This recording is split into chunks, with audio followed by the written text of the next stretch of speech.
Breaking news YCP నేతల చుట్టూ liquor scam ఉచ్చు మరింత బిగుసుకుంటుంది. తిరుగులేని సాక్ష్యాలు సంపాదించారు దర్యాప్తు అధికారులు. మొన్న తీగలాగి హైదరాబాద్ ఫామ్ హౌస్ లో ఉన్న నోట్ల కట్టల గుట్టలు కూడా బయటపెట్టిన అధికారులు ఇప్పుడు నిందితులు డబ్బుల డంప్తో ఉన్న వీడియోలను కూడా సేకరించారు. ఈ ఆధారాలు ఇప్పుడు దేశంలో సంచలనంగా మారాయి. నిందితుల సెల్ ఫోన్లలో డిలీట్ చేసిన వీడియోలను టెక్నాలజీ ఉపయోగించి బయటకు తీశారు.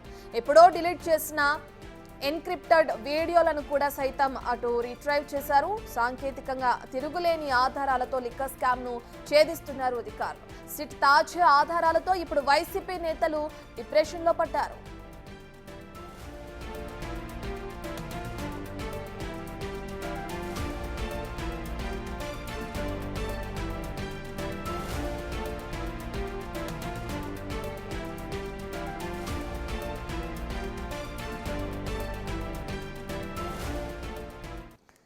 లిక్కర్ స్కామ్ కి సంబంధించిన పూర్తి డీటెయిల్స్ అందించడానికి మా ప్రతినిధి శివ అందుబాటులో ఉన్నారు. శివ, మనం వీడియోలో చూస్తున్నాం, ఆ నోట్ల కట్టలని లెక్కేస్తూ కూడా ఒక ప్రధాన అనుచరుడు ఆ వీడియోలో కనిపించడం కూడా మనం చూస్తున్నాం. దీనికి సంబంధించి వైసీపీ అటు తనని తాను డిఫెన్స్ చేసుకునే పనిలో కూడా ఉంది. అది కావాలని క్రియేట్ చేసిన వీడియో అని చెప్పి కూడా వైసీపీ నేతలు ఆరోపిస్తున్నారు. దానికి సంబంధించిన డీటెయిల్స్ ఏ విధంగా ఉన్నాయి శివ? చూసుకుంటే లిక్కర్ కేసులో ఆసక్తికరమైన పరిణామాలు చోటు చేసుకుంటాయి. ఇప్పటికే వారం రోజుల క్రితం 11 కోట్ల రూపాయలు హైదరాబాద్ ఫామ్ హౌస్లో దొరికితే దానికి సంబంధించిన వివరాలు సేకరించి నిన్న బ్యాంకులో డిపాజిట్ చేశారు కోర్టు ఆదేశం ప్రకారం. ఆ ఘటన మరొక ముందే 2023 సమీపంలో కూడా ఏదైతే ఎన్నికల్లో డబ్బులు పంపించడానికి అంటే 2024లో ఎన్నికల కోసం పంపిణీ చేయడానికి 2022 నుంచే ఈ నగదు ప్రక్రియని అంతా కూడా రాష్ట్ర వ్యాప్తంగా వివిధ ప్రాంతాల్లో కూడా డంపు చేసిన పరిస్థితి కనిపించింది.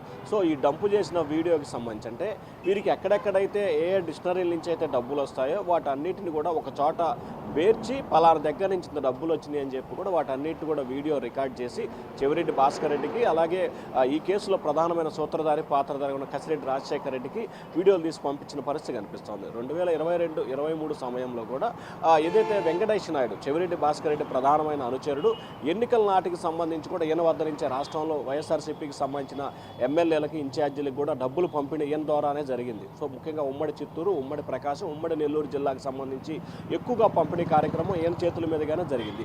సో ఈ నేపథ్యంలో వచ్చిన డబ్బుని వీటన్నిటిని కూడా రిసీవ్ చేసుకొని వాటిని పలానా వ్యక్తి దగ్గర నుంచి డబ్బులు వచ్చినాయని చెప్పి కూడా వీడియో తీసి వారికి పంపించిన పరిస్థితి కనిపించింది. సో ఏదైతే సిట్ కేసు నమోదవటం, దర్యాప్తు కొనసాగుతున్న నేపథ్యంలో వీరి ఫోన్లలో మొత్తం ఉన్న డేటాను మొత్తం కూడా డిలీట్ చేసిన పరిస్థితి కనిపించింది. కానీ పోలీసులు మాత్రం పూర్తి స్థాయిలో కూడా సాంకేతిక పరిజ్ఞానాన్ని వినియోగించుకొని గత 3-4 సంవత్సరాలుగా అంటే 2019లో వైసీపీ సర్కార్ ఏర్పడిన దగ్గర నుంచి కూడా డిలీట్ చేసిన డేటా మొత్తాన్ని కూడా దాదాపుగా 60% ఇప్పటి వరకు రికవరీ చేశారు. ఆ రికవరీ చేసిన వీడియోలో ఈ వీడియో వెలుగులోకి వచ్చిన పరిస్థితి కనిపించింది. ఇది నిన్న బయటకు వచ్చింది. అయితే నిన్న 11 కోట్ల వ్యవహారానికి సంబంధించి కోర్టు సిట్ అధికారులకు అక్షంతలు వేయడంతో సిట్ అధికారులు అలాగే కూటమి ప్రభుత్వం వేరే గత్యంతరం లేక 2000 రూపాయల నోట్లతో కూడుకున్న వీడియోని విడుదల చేశారని చెప్పి వైఎస్ఆర్సీపీ నేత అంబటి రాంబాబు ప్రెస్ నోట్ విడుదల చేశాడు. 2023లోనే 2000 రూపాయల నోట్లు రద్దయితే 24 ఎన్నికల్లో ఏ రకంగా దీన్ని పంపిణీ చేస్తారు, ఇది ఫేక్ వీడియో అని చెప్పి ఆయన ప్రెస్ నోట్లో ఖండించిన పరిస్థితి కనిపించింది. కానీ వాస్తవానికి లిక్కర్ కేసుకు సంబంధించి 2022 నుంచే 2024 మార్చి వరకు కూడా వివిధ ప్రాంతాల్లో కూడా డంపు చేశారు. ముఖ్యంగా రాయలసీమ ప్రాంతం కావచ్చు, ఉత్తరాంధ్ర కావచ్చు, కోస్తాంధ్రకు సంబంధించి కావచ్చు, ఇటువంటి ప్రాంతాల్లో చాలా చోట్ల డంపు చేశారు. మరికొన్ని అంశాలకు సంబంధించి హైదరాబాద్లో 7 చోట్ల కూడా డంపు చేసిన పరిస్థితి కనిపించింది. సో ఈ డంపు చేస్తున్న క్రమంలోనే వీటన్నిటిని కూడా వెలుగులో తీసుకొచ్చే ప్రయత్నం జరిగింది. ఇక్కడ ఎక్కడా కూడా కుట్రకోవడం కానీ లేకపోతే కల్పితం కానీ ఫేక్ వీడియోలు కానీ లేవనేది అధికార పార్టీకి సంబంధించిన నేతలు వివరించే ప్రయత్నం అయితే చేస్తున్నారు. కానీ సిట్ అధికారులు మాత్రం వైఎస్ఆర్సీపీ నేతలు చెప్తున్న ఆరోపణలకు సంబంధించి ఎక్కడా కూడా అంటే వారు చెప్తున్న అనుమానాలకు కానీ ఆరోపణలకు వివరించే ప్రయత్నం చేయట్లేదు. వారు ఏదైతే వారి దగ్గర ఉన్న ఆధారాలు సాక్ష్యాలను బేస్ చేసుకొని కోర్టుకి సబ్మిట్ చేస్తున్న పరిస్థితి ప్రస్తుతం కొనసాగుతోంది. ఇప్పటికే హైదరాబాద్లో మరొక 5-6 చోట్ల డంపులు ఉన్నట్లు కూడా సిట్ అధికారులు గుర్తించారు. వాటికి సంబంధించిన గాలింపు చర్యలు కూడా కొనసాగిస్తున్న పరిస్థితి కనిపిస్తూ ఉంది.